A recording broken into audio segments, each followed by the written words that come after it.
1892 کا ایکٹ آیا, Manto Morley reforms آئی 1909 کی, وہاں پر آ کے انہوں نے یہاں کے ایگزیکٹوز بنانے شروع کر دی.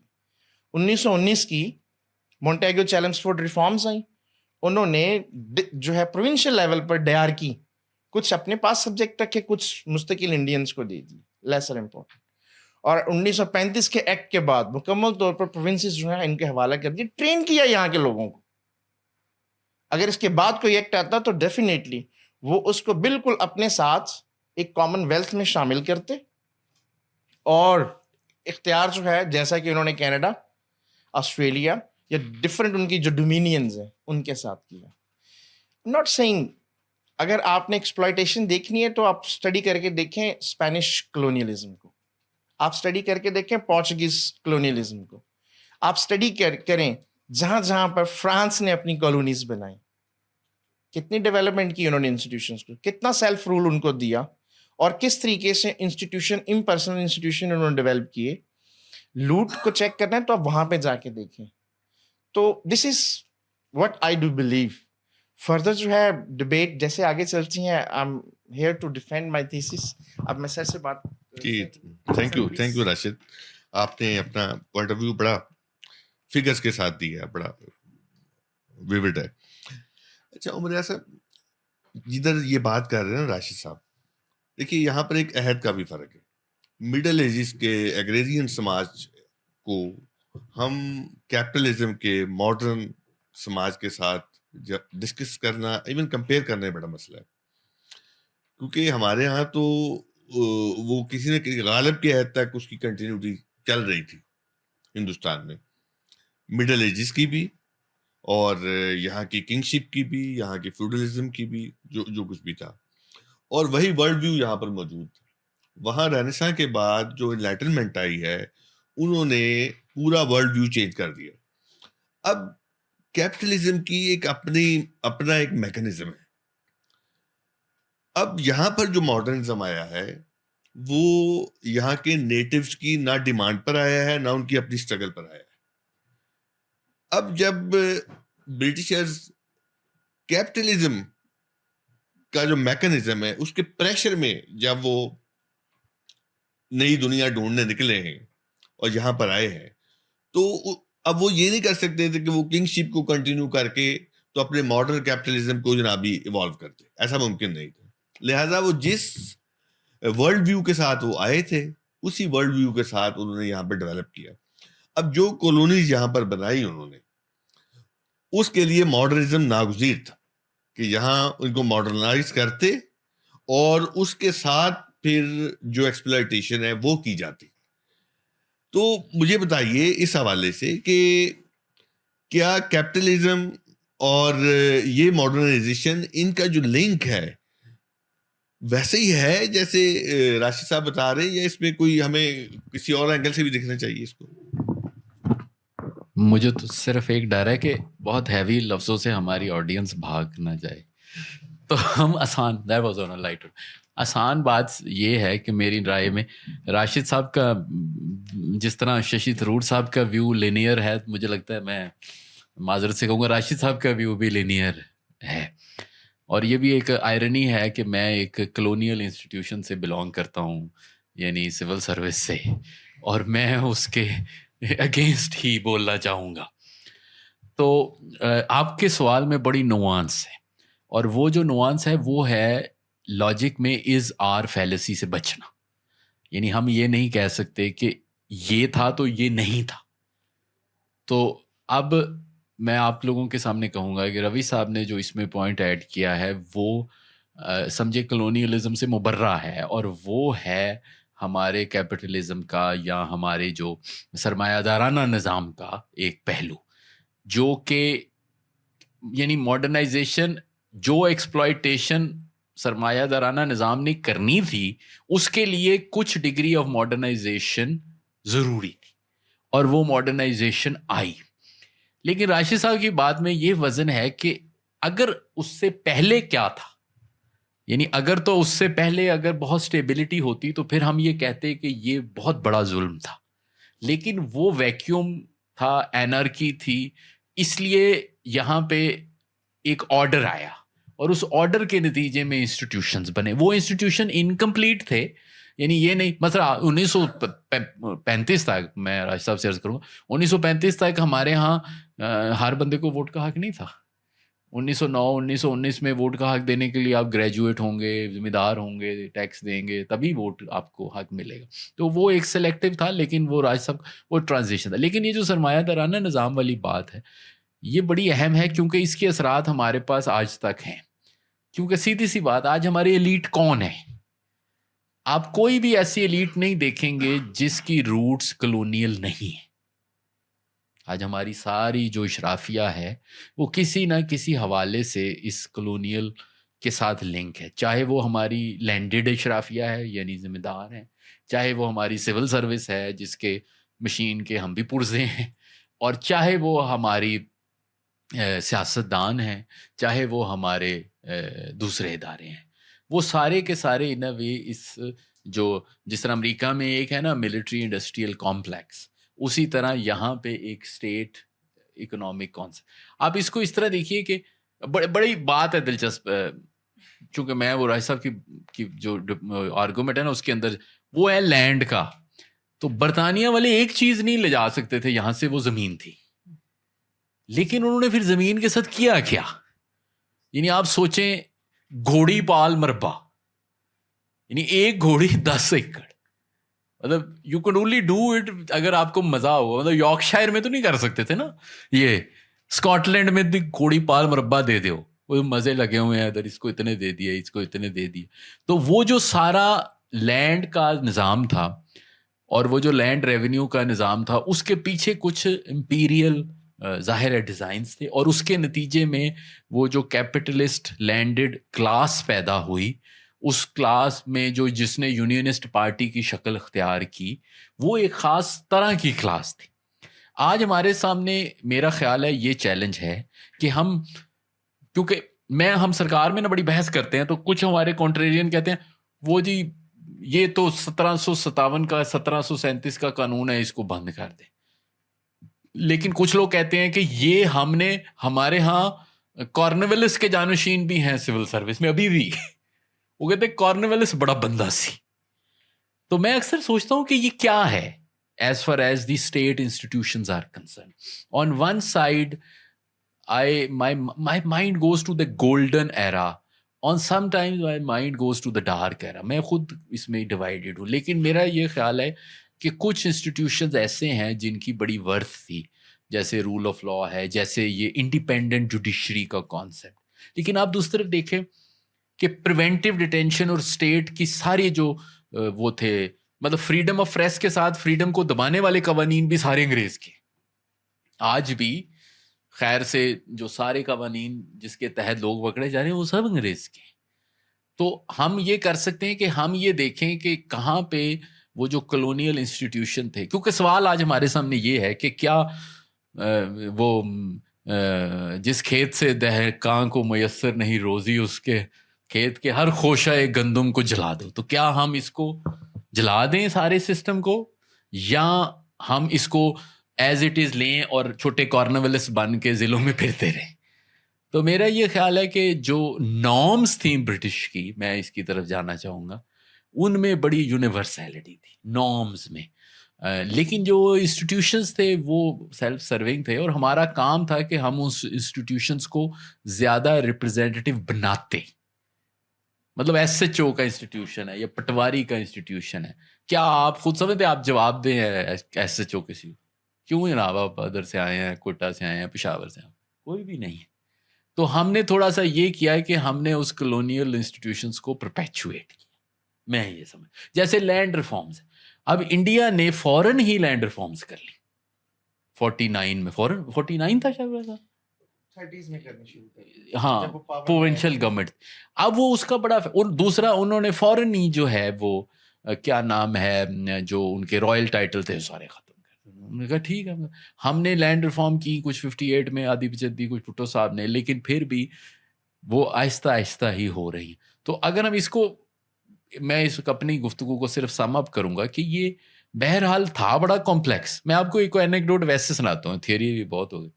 ربی صاحب میں نا موٹر وے پہ جاتا ہوں, سر پروفیسر صاحب, وہ بلکسر انٹرچینج کے قریب نا وہ ایک پلیگ لگی ہوئی ہے ولیج آف خدا Dad Khan first Victoria cross from India.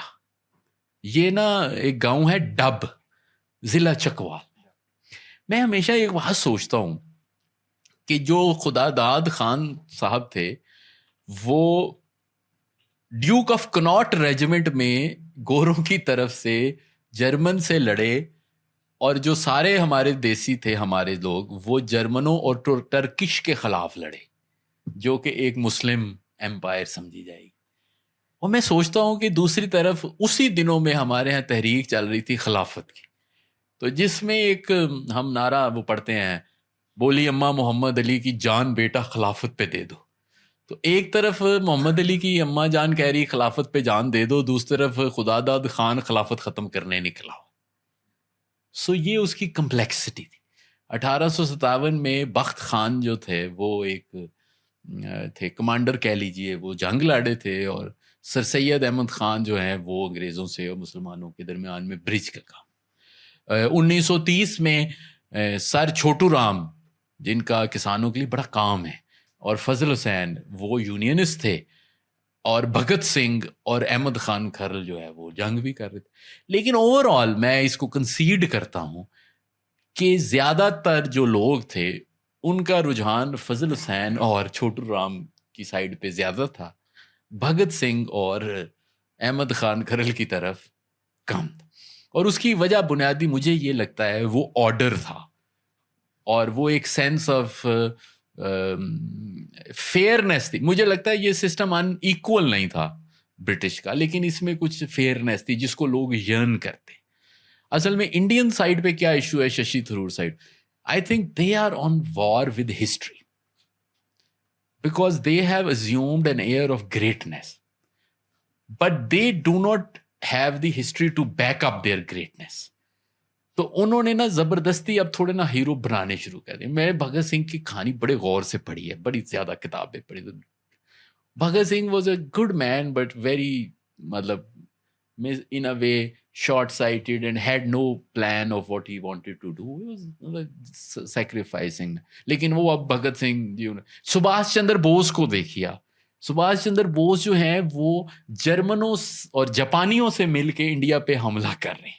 سوچیں اگر جاپانی انڈیا پہ قبضہ کر لیتے تو کیا ہوتا. اسی طرح ابھی آج کل یہ فلمیں آ رہی جو شیوا جی کے اوپر ہیں کہ جی شیوا جی جو ہے ان کو ہائی لائٹ کر. تو انڈینز کا آج کل جو المیہ ہے وہ یہ ہے کہ انہوں نے اپنے آپ کو یہ گریٹ ثابت کرنا ہے, اور پھر انہوں نے دو بڑے بڑے اب ولن بنا لیے ہیں. اب برٹش کے بھی ولن ہیں, اور اس سے پہلے مسلم جو ڈائنسٹیز تھیں جو کہ کوئی اتنی ریپرزینٹیو نہیں تھی, اب وہ بھی ولن ہیں, اور وہ سارے کے سارے ولن ہیں, اور اس میں سے پھر ہیرو جو ہیں نا وہ تراشے جا رہے ہیں. ہم کیا کر رہے ہیں, ہم مجھے نہیں پتا کیا کر رہے ہیں. اچھا اس پہ نا عمر صاحب آپ نے جو آخر میں بات کی یہ بڑی دلچسپ بات ہے, لیکن اس پہ آپ کا شارٹ ویو لوں گا, پھر میں جاؤں گا راشد صاحب کی طرف. ہمیں سوال بھی لینے چاہیے, وہ ہم آخر میں لیں گے. میرا خیال آخر آ گیا ہے وہ نہیں ابھی سیٹ ابھی ہے ہمارے پاس 15-20 منٹ ہے اس کے بعد. اچھا آپ سے جو سوال ہے, دیکھیے میسور کے اندر ٹیپو سلطان موجود ہے, اس کا اسلحہ, اس کی فوج, اس کے بیٹے, ان کے بیٹوں کی تعلیم فرانسیسیوں کے ساتھ اٹیچڈ ہے, اور فرانسیسی بھی ہندوستان پہ قبضہ کرنا چاہ رہے ہیں تھرو دا ٹیپو, اور برٹشرز بھی قبضہ کرنا چاہ رہے ہیں لیکن تھرو جو جس کو ہم کہتے ہیں سراج الدولہ وغیرہ. اب مجھے بتائیے کہ کیا انڈیا کے پاس ماسٹرز کا ہی آپشن رہ گیا تھا کہ یا یہ چن لیں یا یہ چن لیں, یا آپ سمجھتے ہیں کہ جو فرینچ ماڈرنزم تھا وہ اہم تھا, یا برٹش ماڈرنزم اہم تھا, یا اوور آل ہم یہ اس لڑائی کو پھر کیسے دیکھیں گے؟ سب نے مینشن کیا. اچھا ششی تھرور بڑا آرگومنٹ دیتا ہے, اور which is actually a naive argument. وہ نا فرینچ کا سپورٹر ہے. وہ کہتا ہے کہ فرینچ جو تھے نا وہ جس ملک میں جاتے تھے وہ ساری قوم کو کہتے تھے کہ آپ بھی فرینچ ہیں, اور وہ فرینچ کے اپنے ازیوم کر لیتے تھے. اور جو برطانیہ والے تھے نا یہ کلاس کرتے تھے, یہ کہتے تھے برٹش اور سبجیکٹ تھا, which is actually a very naive thing because French colonialism is actually known for its repression. It's very deep handed. لیکن جو سر آپ کا پوائنٹ ہے وہ رنجیت سنگھ کا بھی تو ہے نا. Ranjit Singh also had French generals. So anyway I think our fate had been sealed long ago. So it was just کہ جی گوا میں کون آیا, گوا میں پورٹگیز تھے, پونڈیچری میں تھے, تو وہ سارے جو اسکریمبل ہی ہم کر رہے تھے. اور جس طرح پھر آخر میں ہم یہ سوچتے ہیں کہ وی گاٹ دی, کیا اسے کہتے ہیں, better of the prisoner, we got better of the, کیا اسے کہتے ہیں, ہیڈ آف دی پریزن وغیرہ وغیرہ. لیکن یہ ہے کہ یہ میں نے پہلی دفعہ اس طرح سوچ رہا ہوں کہ واقعی اگر ہم ٹیپو کو کہہ رہے کہ جی وہ ہی واز ان ڈائلاگ اور ان ڈسکشن ود نیپولین, تو for example let's say counterfactual ہی ہے نا کہ نیپولین ادھر جیت جاتا اور برطانیہ امپائر کی جو ایڈوانس تھے اس کو بریک لا جاتی, اور وہ ادھر ٹیپو کے ساتھ مل کے جیت جاتے. تو آئی ڈونٹ نو آخر میں فرینچ ہوتے, ہم فرینچ بول رہے ہوتے. چلے لیکن دونوں کی صورت میں شکر ہے فرینچ نہیں بول رہے. لیکن دونوں کی صورت میں جو یورو سینٹرک ماڈرنزم آنا تھا دونوں کی صورت میں تھوڑا ہی فرق تھا, تھوڑا فرق تھا. اچھا میں اس بات کو آگے بڑھاؤں گا. دیکھیے ایک تو ہندوستان میں گورے کے ساتھ آئی ماڈرنٹی. اچھا اس کا تعلق ہے تار کے ساتھ, ریڈیو کے ساتھ, پریس کے ساتھ, یہ سپر اسٹرکچر جو بنا ہوا تھا, انفراسٹرکچر جو بنا ہوا تھا, ریل ہے, پریس ہے وغیرہ وغیرہ. اس کے ساتھ ایک ماڈرنزم آیا جو اپنا نیریٹو لے کے آیا. وہ نیریٹو جو ہے وہ جہاں اسکول کالج یونیورسٹیاں بنائی گئیں اس کے نصاب میں انکارپوریٹ کیا گیا, مولوی کے ذہن میں انکارپوریٹ کیا گیا اور وغیرہ وغیرہ. اور اس کا ایک نیریٹو ہے جس میں وائٹ برڈن ہمیں نظر آتا ہے, جس میں جو ہسٹری ہے وہ کسی اور انداز میں نظر آتی ہے, اور جس میں جو کچھ بھی ہے, جو کنٹرڈکشن ہے, جو نیریٹو کے کنٹرڈکشن بنتے ہیں وہ نظر آتے ہیں. تو آپ اس کو کیسے دیکھتے ہیں؟ اگین جی تھینک یو. ابھی کی جو ڈسکشن ہوئی اس میں بہت سارے پوائنٹس اگین ایسے ہیں جن کو میں بہت ڈیٹیلز ڈسکس کرنا چاہتا ہوں, شارٹیج آف ٹائم. چند ایک چیزیں بتا دوں. اگر دیکھیں آج کا جو چائنا ہے نا یا جاپان ہے, اگر وہ ان کی ماڈرنائزیشن بھی دیکھیں گے تو وہ ویسٹرن سویلائزیشن کے جو فنڈامنٹل پرنسپلز ان کے اوپر ہے. ڈینگ زاؤپنگ کے بعد والا چائنا, 1978 سے بعد والا چائنا. جاپان 1850s میں اگر ماڈرنائز ہو تو اس کو امریکہ کرنے والے تھے. سر نے بھی بات کی کہ جو میرا جو ہے لینئر نہیں, بینگ ہے نا اسٹوڈنٹ آف ہسٹری, اگر مجھے کہیں گے تو میں ڈیٹا کے ساتھ آپ کو وہ فیکٹس بتا سکتا ہوں جو انہوں نے ایکسپلائٹیشن کی برٹش ایسٹ انڈیا کمپنی نے, ڈیٹا کے ساتھ. شاید دوسرے بہت سارے لوگ اتنا ڈیٹا فنگر ٹپس پہ, وہ ڈیٹا دے ڈڈ. ابھی سر نے بات کی کہ یہاں پہ نیریٹیوز دیکھیں, جو ہے جب میں نے الیکسس دی ٹوکویل جو ایک فرینچ ہسٹورین ہے, he went to United State of America. چونکہ یونائٹڈ اسٹیٹ آف امریکہ کی جو کنٹینیوٹی ہے نا, ان کا جو کامن لا ہے وہ برٹش کا ہی دیا ہوا ہے. ٹھیک ہے, ایک چیز. اور بہت سارے جو یورپ کے جو بھی کہیں سے بھی بھاگ کے جاتا تھا, ایون کہ پرنس میٹرنک بھی اگر بھاگ کے جاتا ہے تو اس کو جو ملتی ہے جگہ اپنا کی, وہ انگلینڈ ہی تھا. انگلینڈ بہت لبرل سوسائٹی تھی. کارل مارکس گئے تو اس کو وہاں پہ جگہ ملی. ہمارے لوگ بھی جو ہیں وہ یہ کہتے ہیں کہ until and unless you proven guilty, ہم وہ چیزیں ایسے نہیں کریں. ان کی سوسائٹی کو میں نے پہلے بات بتائی کہ جو چیزیں میں بتانا چاہوں گا نا وہ اتنی جلدی کے ساتھ کمپریہینڈ نہیں کر پائیں گے آپ, until and unless go and study all those things. Sub continent کے لوگ جو ہے نا, جو چینج آ رہی جی, ایک آپ امیجن کریں کہ سسٹم چینج ہو رہا ہے گریجولی, یہاں کے لوگوں کو سمجھ نہیں آ رہی کہ یہ کیا ہو رہا ہے ہمارے ساتھ. اٹ واز انڈسپینسبل فار ان کے لیے جو ہے, ان کو پریکٹیکلی وہ چیز سمجھ نہیں آ رہی تھی کہ پہلے یہاں پہ مڈل کلاس ہی نہیں تھی, یہاں پہ پرائیویٹ پراپرٹی نہیں تھی. ابھی سر نے ایک دن اپنی ڈسکشن میں بات کی کہ یہاں پہ جو واقعی جب برٹش نے یہاں پر آ کے پرائیویٹ پراپرٹی نہیں دی نا, دے ریئلائز کہ یار یہاں پہ تو سبجیکٹ ہے, یہاں پہ تو سٹیزنز ہیں ہی نہیں, یہ کیوں نہیں ریاست کے اگینسٹ کھڑے ہوتے, کیوں نہیں اپنے رائٹس کے لیے بات کرتے. دے ریئلائز کہ دیر از نو پرائیویٹ پراپرٹی. سر نے ابھی ایک بات کہی تھی کہ جو ہے ووٹ کا رائٹ جو ہے سب کو, یہ ایڈلٹ فرنچائز وہاں پر بھی گریجولی آئی ہے. آپ سٹی اسٹیٹس آف جو ہیں سٹی اسٹیٹس کی گریکس کی ان میں دیکھیں, پراپرٹی کی کوالیفیکیشن ہوتی تھی. وومن کو ووٹ کا رائٹ سب سے پہلے انگلینڈ نے دیا 1919 پورے انگلینڈ میں, پھر 1920 میں یونائٹڈ اسٹیٹ آف امریکہ میں ہوا, اور یہاں پر بھی ایڈلٹ فرنچائز 1973 میں پہلے آیا. تو وہ انہوں نے جو چیزیں یہاں پہ کی گریجولی کرنے کی کوشش کر رہے تھے, people of subcontinents but not ready to comprehend.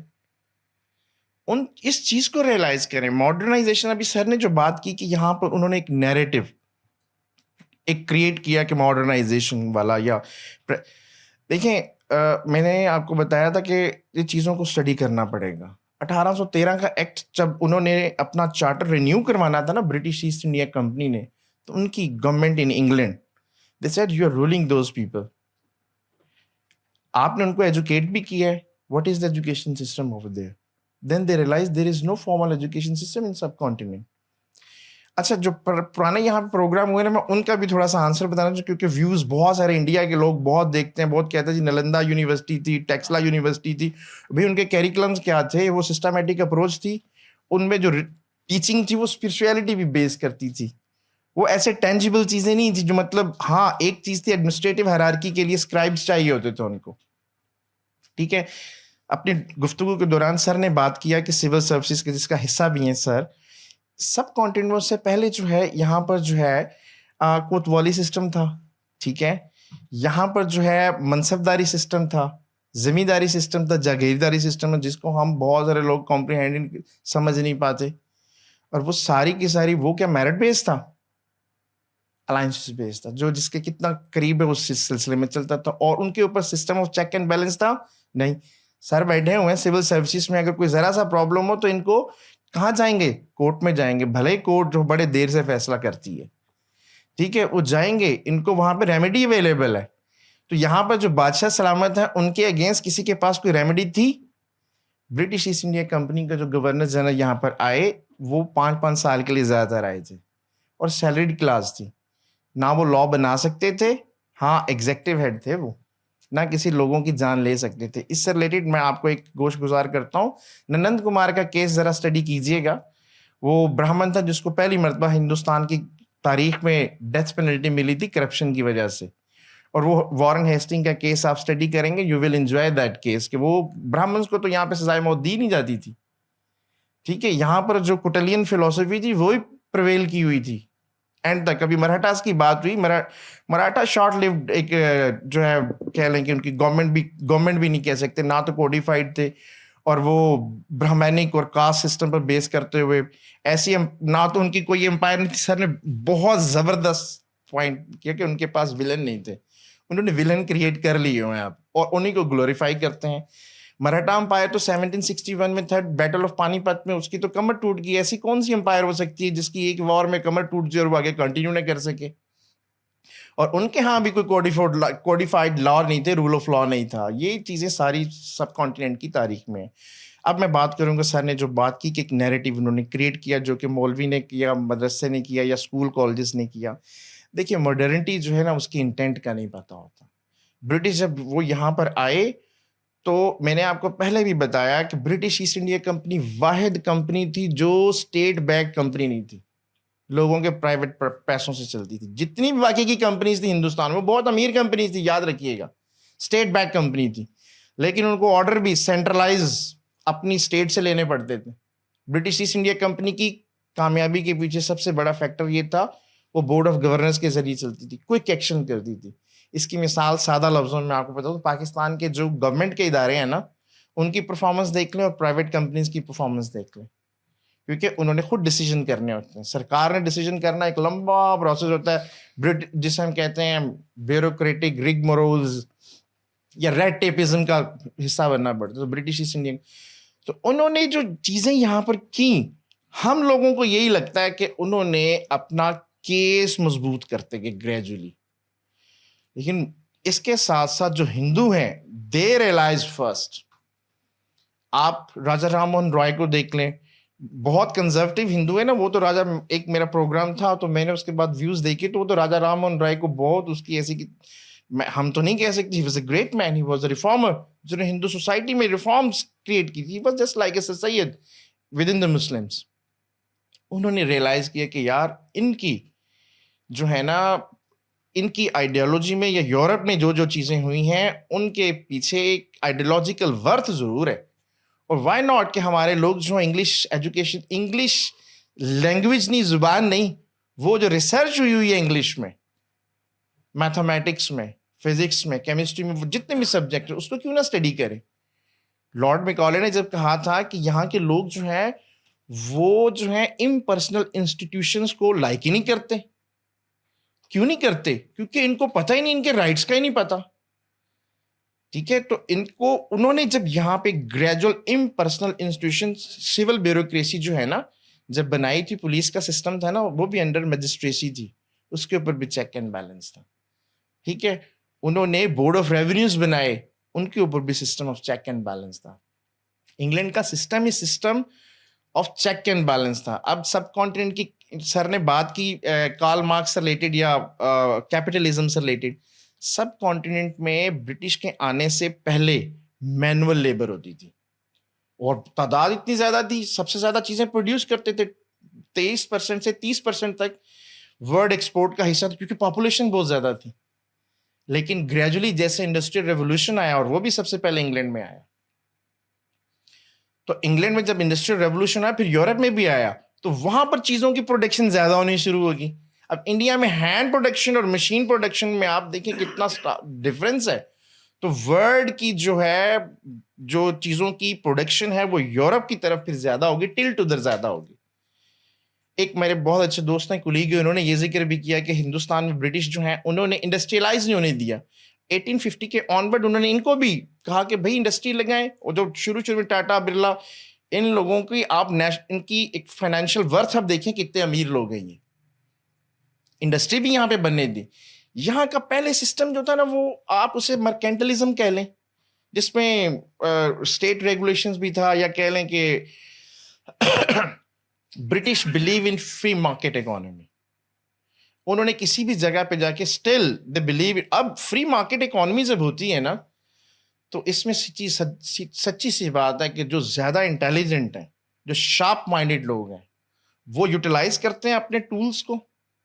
ٹھیک ہے, رسک بھی ان کے پاس زیادہ ہوتا ہے. اگر وہ کیپٹل یوٹیلائز کرتے ہیں تو رسک بھی ان کے اینڈ پہ زیادہ ہوتا ہے. اگر بڑا لاس ہوگا تو ان کو زیادہ ہوگا, جو ان کے ورکر ہیں نا انہوں نے تو سیلریز لینی ہے.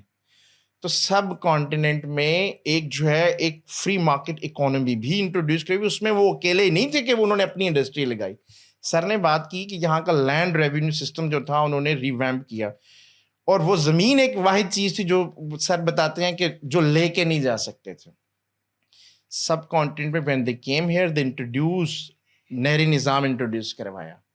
یہاں پہ ٹیکسیشن کا نظام انہوں نے, جب آپ آج پانی کی تقسیم اٹھا کے دیکھ لیں پنجاب کے علاقے میں, بڑی شاندار قسم کی تھی, اور بہت ساری زمینیں ایسی جو کہ آباد نہیں تھی ان کو آباد کروایا. اس میں کوئی شک نہیں ہے کہ ٹیکسس لیتے تھے. یہاں پر جو سب کانٹیننٹ میں جتنی بھی امپائرز تھی نا وہ یہاں پر آپس میں لڑتے رہے ہیں. ایک میرے دوست نے کہ انہوں نے کہا کہ یہاں کے جو حکمران تھے نا اگر لوٹتے تھے تو لگاتے بھی تو یہیں پہ تھے. کھاتا ہے تو لگاتا بھی, کھاتا ہے تو لگاتا ہے. چلیں وہ ٹرنی جو ہوتی ہے نا, ٹرنی, اگر آپ کے ہاتھ میں کوڑا ہے نا, اگر فارنر آپ کو مار رہا ہے اس کو بھی آپ کو اتنی تکلیف ہوگی, اگر لوکل مارے گا تب بھی اتنی تکلیف ہوگی. یہاں کے لوکلز یہاں پہ جب ایکسپلائٹ کرتے تھے نا اس ایکسپلائٹ کو اپنے پاس ہی رکھتے تھے, یا فورس بناتے تھے, یا فردر سرپلس کو یوز کر کے فردر لڑائیاں کرتے تھے. وٹ برٹش ڈیڈ, وہ اگر یہاں پہ چلے انہوں نے, بلکہ اس بک کا جو ایرا آف ڈارکنس کا پہلا چیپٹر ہے لوٹ, اس میں انہوں نے زبردست طریقے سے بتایا کتنا لوٹ. بعد میں پھر انہوں نے یہاں کے ہی پیسے کو لگایا بھی, یہاں پہ ٹرکل ڈاؤن افیکٹ بھی ہوا. یہاں کے لوگوں کو انہوں نے امپلائمنٹ بھی دی. ابھی سر نے بات کی تھی جو وکٹوریا کراس والے کی, آپ ذرا یہ بھی ڈیٹا چیک کیجیے گا کہ انہوں نے جو یہاں کے لوگوں کو امپلائی کیا کتنی بڑی تعداد تھی اور ان کو کتنی سیلریز دیا کرتے تھے.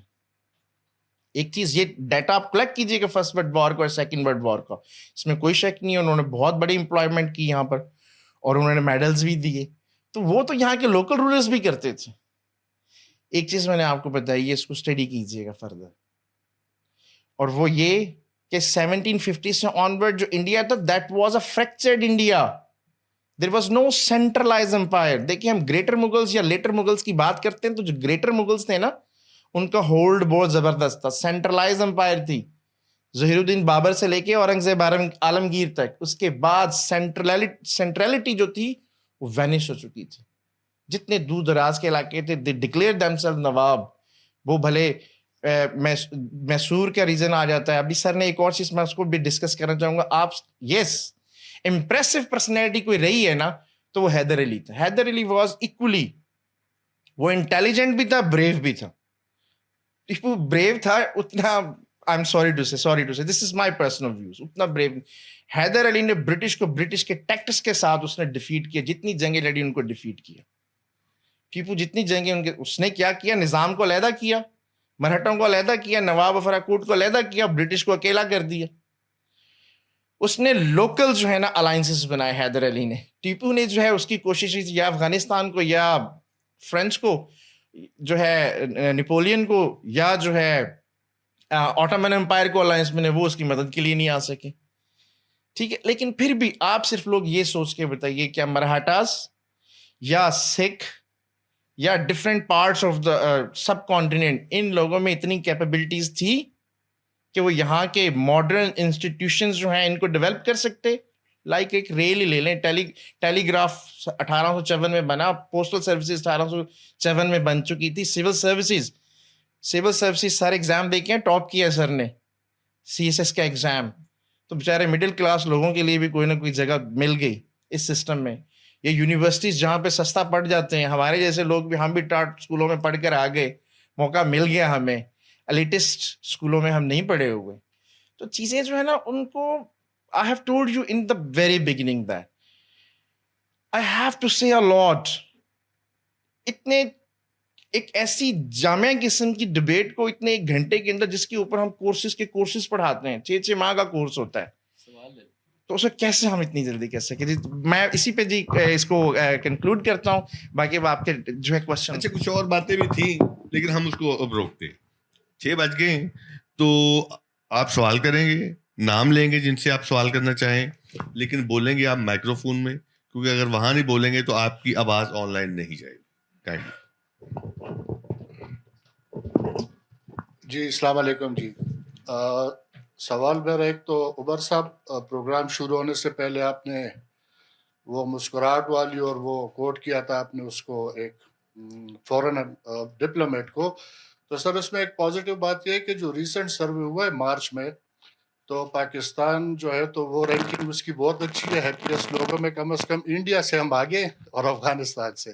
ایک تو سر وہ بات کرنا چاہ رہا تھا. دوسرا سر ہم بیٹھے تھے اپنے علاقے میں, تو یہ اسی کتاب کو اور موضوع کو دیکھ کے وہ بات یاد آ گئی. تو ہمارے ایک سینئر لائر تھے, تو انہوں نے کہا کہ میں جب بھی نماز پڑھتا ہوں تو اس کے بعد میں دعا کرتا ہوں کہ یا اللہ میر جعفر رحمۃ اللہ علیہ اور میر صادق رحمۃ اللہ علیہ کو جنت میں جگہ دینا.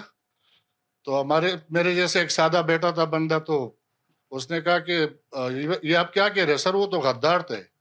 تو انہوں نے کہا وہ غداری نہ کرتے, نہ انگریز آتا, نہ ایریگیشن ہوتی, نہ ریل ہوتا, نہ تعلیم ہوتی, جس طرح سر نے بھی بات کی. تو ایک تو اس پہ سر کہ واقعی وہ حالات ایسے تھے کہ ان کے آنے سے ہمیں ترقی ملی اس ریجن کو, اور اگر یہ نہ آتے تو ہم بقول اس بندے کے, وہ کہہ رہا تھا کہ ان کا اور کام ہی کیا تھا, 100 بیویاں رکھی تھی, ایک حرم سے نکلتے اور دوسرے حرم میں چلے جاتے. یہ ان کے ایک ویو تھا, اس سے لنک مجھے یاد آ گیا. اور سر دوسرا جو سوال ہے کہ سر ایک جی سوال سر کہ کولونائزیشن ابھی بھی اسٹل پاکستان میں آزادی کے باوجود اور ایسی قومیں ہیں جو کہ یہ سمجھتی ہے کہ ہمیں لوٹا جا رہا ہے, ہمارے جو وسائل ہیں وہ لوٹے جا رہے ہیں. تو سر ابھی تک وہ چیز ایگزسٹ کر رہی ہے جو الزام انگریز پہ لگتا تھا, ابھی بھی واقعی آپ کے خیال میں چھوٹوں قوموں کو لوٹا جا رہا ہے؟ Thank you. جی جو آپ کا سوال وہ میر جعفر میر صادق کا سوال, دیکھیں یہی اس کی اس کمپلیکسٹی ہے. اس میں دو ویو ہیں. ایک ڈاکٹرائن ہے بڑی مشہور, اسے کہتے ہیں ٹیبلا روسا, کلین سلیٹ. تو یہ کہ جی جب یہاں پہ انگریز آئے تو یہاں پہ کچھ بھی نہیں تھا, سارا پروجیکٹ انہوں نے کیا. دوسری اس سے ہے کہ انہوں نے ڈاکٹرینل کی. میرا یہ ذاتی خیال ہے کہ چونکہ انگریزوں کا رائز بہت سلولی تھا اور وہ سب سے زیادہ پرسسٹنٹ تھے, تو انہوں نے they become one of the parties of the many. یعنی کہیں پہ وہ مائنر تھے تو وہ مائنر الائنس بنا لیتے تھے, کہیں پہ وہ میجر تھے تو وہ میجر الائنس بنا لیتے تھے. انہوں نے ان کے جو سب سے بڑی افیکٹونیس تھی وہ یہ تھی کہ انہوں نے کوئی 10-12 تو ادھر ماڈل بنائے ہیں. یعنی پریزیڈنسی ٹاؤن کا ماڈل علیحدہ تھا, پرنسلی اسٹیٹ کا علیحدہ تھا, ریزیڈنٹ کا ماڈل علیحدہ تھا. تو اگر ہم یہ کہیں کہ ادھر جا کے میر جعفر اور میر صادق میں کون ٹھیک تھا, میں اس ایشو سے یہ زیادہ امپورٹنٹ سمجھتا ہوں کہ سراج الدولہ اور کلائیو کی فوج کی تعداد میں کتنا فرق تھا. کیوں سر؟ سراج الدولہ جو تھا اس کی فوج تھی 1.5-2 لاکھ, تقریباً 50,000 آرگنائزڈ. اچھا, اور کلائیو کی تھی 2700. تو اب آپ سوچیں کہ 2700 والا بندہ اگر لاکھ کی فوج سے جیت جائے تو آپ کے پلے میں کیا ہے؟ یعنی وہ صرف یہ نہیں ہوگا کہ ایک بندے نے دروازہ کھول دیا تو ایک بندے نے, اور سراج الدولہ کی عمر بھی بہت تھوڑی سی تھی. سراج الدولہ کا جو نانا تھا علی وردی خان, نانا دادا نانا. سو ہمارا جو کلیپس تھا وہ ان باتوں سے نہیں ہوا, ہمارا کلیپس اس سے پہلے ہو چکا تھا. یہ ویسے اگر آپ ان کی آپ ایک فلم دیکھیے شطرنج کے کھلاڑی, تو شطرنج کے کھلاڑی بڑی شاندار فلم ہے جو کہ وہ بنگالی جو ڈائریکٹر ہیں بہت ہی مشہور, کیا نام, ستیا, ان کی بہت ہندی فلم ہے. تو اس میں یہ ہوتا ہے کہ انگریزوں کے ساتھ جنگ جاری ہے اور وہ سارے جو نواب ہیں نا وہ سارے شطرنج کھیلتے رہتے ہیں اور وہ بھاگ جاتے ہیں شطرنج. So I think that says about the elite. آج کی بات ہے, میرا خیال ہے دیکھیں جو اسٹیٹ ہوتی ہے لوگوں کو اس سے ظاہر ہے شکوے شکایتیں رہتی ہیں, ہر اسٹیٹ سے ہیں. انڈیا کی اسٹیٹ کے اپنے ایشوز ہیں, وہ اپنے آپ کو بڑا فارمیڈیبل اسٹیٹ سمجھتے ہیں, آپ کے سامنے ہیں ان کے ایشوز. اسی طرح انڈونیزیا جو اسٹیٹ ہے, برازیل ہے, تو وہ ان کے ساتھ ایشو رہتے ہیں. اور اگین مسئلہ یہی ہے کہ کیا اسٹیٹ کا پبلک کے ساتھ کنیکشن ہے یا وہ ڈسکنیکٹ ہو رہا ہے. اور بعض دفعہ ایسا ہوتا ہے کہ اسٹیٹ یہ سمجھتی ہے کہ ہمارا کنیکشن تو ہے لیکن پبلک یہ نہیں سمجھتی, یا کچھ پارٹ آف پبلک نہیں سمجھتی. تو یہ ایک لمحہ فکریہ ہوتا ہے کہ جب پبلک ایسا نہ سمجھے. لیکن یہ ہے کہ آپ اس کو اس دور سے کمپیئر نہیں کر سکتے, کیونکہ سب سے بڑی بات یہ ہوتی ہے کہ یہ میں اس کو بڑی اکاؤنٹیبلٹی سمجھتا ہوں کہ ہم جب میں پورے پاکستان میں پھرتا ہوں جاتا ہوں نوکری, ہم جب ادھر جاتے ہیں تو لوگوں کو پتہ ہوتا ہے کہ یہ نا گجرانوالہ سے آیا ہے یا وزیر آباد سے آیا ہے. ان کو یہ نہیں پتا کہ اس نے کہیں بھی نہیں جانا, اس نے ادھر ہی رہنا ہے. تو آئی تھنک اس سسٹم میں یہ امبیڈ ہونا چاہیے کہ جب لوگوں کو پتہ ہو کہ یہ فارنر نہیں ہے, یہ ہمارے اپنے اندر سے ہے. وہ جو آپ کا ایشو ہے اس کو آپ کہہ سکتے ہیں جسے ایلیٹ کیپچر کہتے ہیں. وہ اکنامک ریسورسز پہ ہوتا ہے, یہ روی صاحب نے بھی اس کی طرف اشارہ کیا. وہ کمپنیز پہ ہوتا ہے, کمپنیز آج بھی ہیں, اور وہ جتنی زیادہ ہماری ملٹی سمجھیں ریپرزنٹیشن ہوگی اتنا وہ ایلیٹ کیپچر کم ہوگا. تو اس کو میں کولونائزیشن سے زیادہ ایلیٹ کیپچر سمجھتا ہوں. Sorry for the long answer. جی آپ جی آپ کر لیجیے. Thank you so much. اچھا, میرا نام حیات ہے and I am M Phil scholar of international relation from national defence university. اور اچھا, میرا سوال یہ ہے کہ راشد صاحب سے ہے, انہوں نے بات کی ماڈرنائزیشن کے حوالے سے کہ ماڈرنائزیشن کی وجہ سے یا پھر برٹش امپیریزم کی وجہ سے یہاں پہ سب کانٹیننٹ میں ماڈرنائزیشن آئی. سوال میرا یہ ہے کہ اگر اس حوالے سے اینٹی تھیسس بلڈ کیا جائے تو ہمارے پاس ایک کتاب ہے, ریفرنس دینا چاہوں گا, ہیری میکڈاف کی دی ایج آف امپیریلزم. اگر ہم وہ پڑھیں تو ہمیں اس میں کلیئرلی واضح نظر آتا ہے کہ کس طرح یو ایس کی جو امپیریلسٹک پالیسیز ہیں even in this international contemporary world politics, کہ وہ لیڈ کرتی ہے ایکسپلوٹیشن کی طرف, اور یو ایس کی جو اس طرح کی اکنامک پالیسیز ہیں. ایون اگر ہسٹوریکلی دیکھا جائے تو ہمارے پاس برٹن ووڈ سسٹم آ جاتا ہے, آئی ایم ایف آ جاتا ہے, ورلڈ بینک آ جاتا ہے, جہاں پہ ایک اکنامک ڈائکاٹمی ہم نے انٹرنیشنل سسٹم میں کریٹ کر دی ہے. تو ہم اس کو کس طرح اس کے آپ کے آرگومنٹ کے ساتھ الائن کر سکتے ہیں؟ سوال میرا یہ ہے کہ ہم اس کو کس طرح آپ کے آرگومنٹ کے ساتھ الائن کر سکتے ہیں کہ یہ بھی ماڈرنائزیشن کا ہی حصہ ہے؟ تھینک یو جی. پہلے تو وہ بیٹل آف پلاسی کی بات ہوئی تھی. میں بتا دوں کہ 2700 اگر ان کے سولجرس ہیں نا برٹش کے, اس میں سے صرف 900 یورپینس تھے. اس میں سے بھی 900 میں سے بھی تقریباً صرف 250 جو تھے وہ برٹش تھے, باقی یورپین مرسنریز تھے, اور باقی سب کانٹیننٹ کے تھے. دوسری بات آپ نے کی کہ برٹن ووڈ سسٹم جو ہے نا, برٹن ووڈ سسٹم آپ یہ دیکھیں کہ سیکنڈ ورلڈ وار کے بعد نا جتنے اکنامک سسٹم تھے وہ کولیپس کر گئے تھے. برٹش کا, فرینچ کا, سب کولیپس کر گئے. گولڈ کا بیک اپ کے پیچھے کوئی بھی کنٹری کھڑا ہونے کے لیے تیار ہی نہیں تھا. It was only United state of America, جہاں پہ برٹن ووڈ کانفرنس ہوئی, and after that they establish world bank and IMF. اور اسی وجہ سے ٹھیک ہے, اکنامک ایکسپلائٹیشن کون سی رجیم نہیں کرتی؟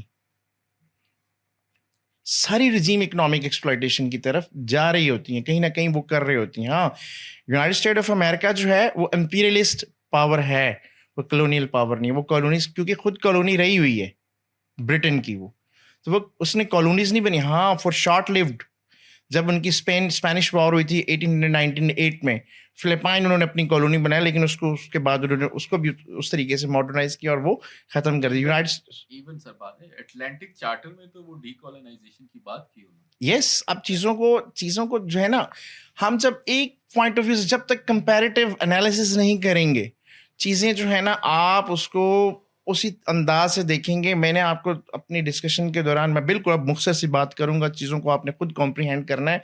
چائنا بھی جو ہے نا, چائنا بھی 1978 کے بعد کا چائنا, جو ڈینگ زوپنگ کا چائنا ہے, اس چائنا نے بھی جب تک لمیٹڈ مارکیٹ اکانومی نہیں کی, اس لیول پر نہیں پہنچا. دے ریئلائز کہ سب سے کنٹینیوٹی تھی ہماری سویلائزیشن کی, لیکن ہمارے سویلائزیشنل جو کہہ لیں کہ آئیڈیلس تھے, ان میں اتنی جان نہیں ہے جتنی ویسٹرن سویلائزیشن کی, کیونکہ وہاں پر رینیسانس ہوئی, وہاں پہ ریفارمیشن ہوئی, وہاں پہ ایج آف انلائٹنمنٹ ہوئی, سائنٹیفک ریولیوشن آیا, وہاں پہ فرینچ ریولیوشن آیا. چیزوں کو اور انداز سے یورپ نے دیکھا, اور یہی میرا تھیسس ہے کہ بھائی برٹن جو ہے وہ ان سب سے بھی, یورپ میں بھی ان سے آگے تھا.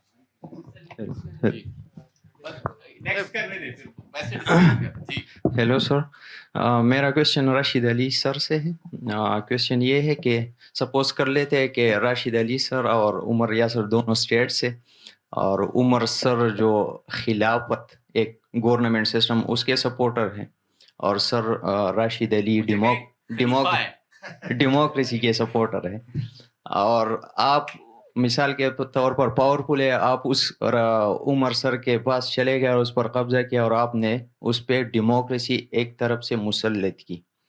تو اب یہ ایکسپلوئٹیشن کیوں نہیں ہے؟ کیونکہ آپ نے اس کے ول کے بغیر اس پر ڈیموکریسی مسلط کی. اگر وہ چاہتا تو خود ٹھیک ہے وہ کر سکتا تھا, لیکن وہ نہیں چاہتا تھا, اور آپ نے اس پہ ڈیموکریسی مسلط کی. تو یہ ایکسپلوئٹیشن کیوں نہیں ہوئی؟